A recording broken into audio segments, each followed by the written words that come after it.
What's up, everybody? How's it going today? It is Bloodthirsty Thursday, and I'm Matt, and I have a great one for you.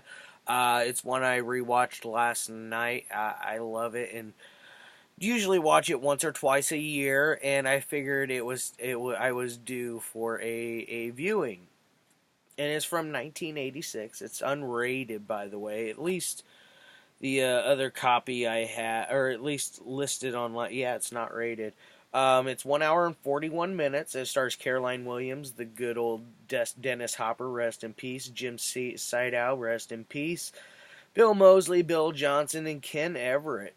Directed by none other than the great Tobe Hooper. Rest in peace, good sir. You were one of my favorite directors. And that is none other than Texas Chainsaw Massacre Part 2. Yes, this is the sweet collector's edition from Scream Factory. I got a little dings on the corners and stuff. It happened during some of my moving. It does have a slip cover, and on the inside, with the newly commissioned artwork on the outside. And then on the inside, I am using the original cover art that is the Breakfast Club ripoff. And then when you open it up, it's a 2-discer. You got the feature film and special features. This is the feature film, and here's your bonus features. There's a lot of information on this one. And on the reversible, you get the newly commissioned artwork as well. Lots and lots of information on this 2-disc set. It is absolutely beautiful. They did a stunning job with this movie, cleaning it up, making it look as pristine as much as they really could with this one. I mean, it's filmed on film, so you can only clean them up so much, in my opinion. And they did a great job. Canon Films, when they released this years ago, I didn't know what to think. I was a little kid when I first saw it. I'd already seen Chainsaw Massacre, and the difference between the two was really weird. Did I like this one then? Absolutely. I loved it. I fell in love with it right away. And then we had Leatherface, the one thereafter. That one was pretty good too. But that is right around when I feel the franchise starts to fall off. I like the Jessica Biel Redux and then the beginning. The newest Leatherface was okay. Chainsaw 3D is absolute garbage, and I don't really care for Next Generation. I think it's a horrible slap in the face to Leatherface, a horrible slap to his leather, because he did have that transgendered part to him. Which, by the way, this makes the transgendered community look very scary with Leatherface. Oh my Lanta. By the way, he is really gnarly and cool looking in this one, I feel. He's probably his coolest, because Savini did a nice job with this one. He's got several different types of skin sewed together to make it. Like, even on one spot, there's I want to say a little piece of an ear over here or something like that. And it's sewn, there's a couple different colors of skin in there. It was very cool looking. And as far as the effects in the movie, for the most part, they are really good. There's only one scene in particular that I think is kind of goofy, and that's towards the beginning when this yuppie guy gets his head cut in half up here, and it starts to lift off, and then when it does fall off, it's squirting and his hands are moving, but when it's squirting, it just looks like there's 3 streams just shooting right up. It's not like sprayage like it probably should have been. If it even does that, I imagine it probably just spurts out and just flows all over the place. I imagine it doesn't really squirt too much. Unless you got really high blood pressure, maybe.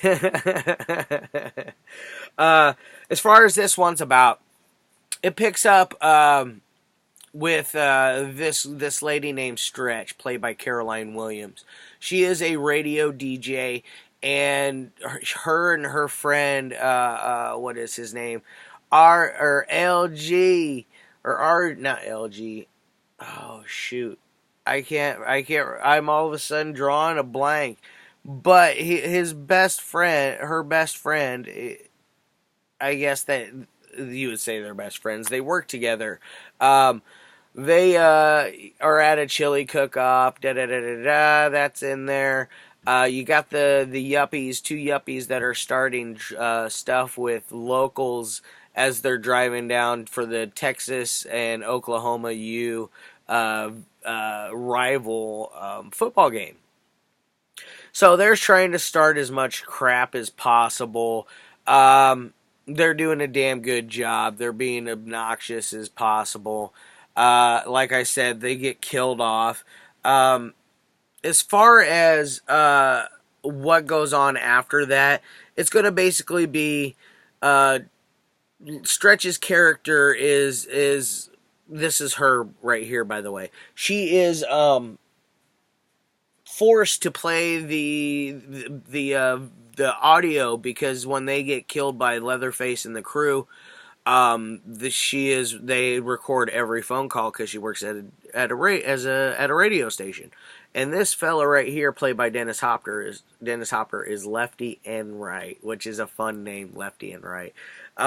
He basically is an Texas Ranger. He gets her to play this audio, and it's basically pulls in Chop Top and Leatherface into the family, or from the family into the radio station. And then when we go on from that, we're playing with a nice little cat and mouse afterwards. Dennis Hopper at one point goes to this it was Cut Right Saws or something like that. When he's there, he buys 3 different chainsaws, and at one point he's out there hacking at this log, this giant tree stump, and he's, instead of cutting it normally like up and down, he's like going at it like this. It's kind of funny. It's and then the whole time there's this old man back there, and his greatest line is, "Oh, my aching banana." Who the hell says my aching banana? I mean, come on, man. That is like the weirdest thing to say. And then you got the whole thing of where the family is living now, because they abandoned the old farmhouse, just because, Sally Hardesty gets away at the end, played by Marilyn Burns. The first one is my excuse me. The first one is my absolute favorite film of all time, by the way. That's why I guess I like Tobe Hooper films so much. Granted, yes, he didn't bat 1,000, but nobody bats 1,000 in film. I don't care who you are. You can be as good as possible, but oh my goodness, I got a fly that keeps rolling in through here. It's kind of obnoxious. It's starting to cool down, so you'd think all the insects in the air would go away, but no, there's still some mosquitoes and shit rolling around here in Iowa, or at least in Des Moines. We've been getting a lot of rain still, so that would be why. Now, as far as what I would rate this one, on the 1 through 5 scale, it's probably like a 3. It's not perfect. It does have its flaws here and there. There's a great little cameo of Tobe Hooper in there, actually. There's no words. He just kind of stumbles by after Caroline Williams goes into Dennis Hopper's hotel room to basically say, "Hey, I got this tape. I want to help you do this. I want to get out of this town and start doing something real," as she said. And and as she's going into this room, you see Tobe Hooper wearing this goofy hat with these horns on it, go walking by, and then he stumbles and throws like some ice or a cup or something at these other people. Very funny. The deleted scenes on this are a hoot. There's a scene in a garage, a parking garage, where Leatherface and the family take out a group of goofy tailgaters, and in the process, one of them gets his hand chopped off, and he gives the standard middle finger. It's hilarious. Um, so it is like super entertaining. Like this one, I would give a 4 on the entertainment side. It is awesome. This is, Canon did a great job. They were rest in peace, Canon Films. You guys did some awesome fun stuff. I am still to this day, my mind is blown that you're no longer with us. You did, like you gave us a lot of Stallone. You gave us a lot of Chuck Norris. You gave us some awesome stuff, and then you gave us stuff like this. So we're gonna give it a 3 and a 4. So it scores pretty well. Like if I did a 1 through 10, it would be a 7. Maybe a possible 8. But that just depends on who you're watching it with. Because when you're with a group of people, it makes it a lot more fun. Alright guys, I'm rolling up over 11 and a half minutes. I'm going to get on out of here. I blabbered long enough for this one. Hopefully y'all stick through it and you like, share, and subscribe for me. And I hope you're having a great morning, evening, dawn, day, or dusk, whenever it is when you're watching this. Alright y'all, peace as always.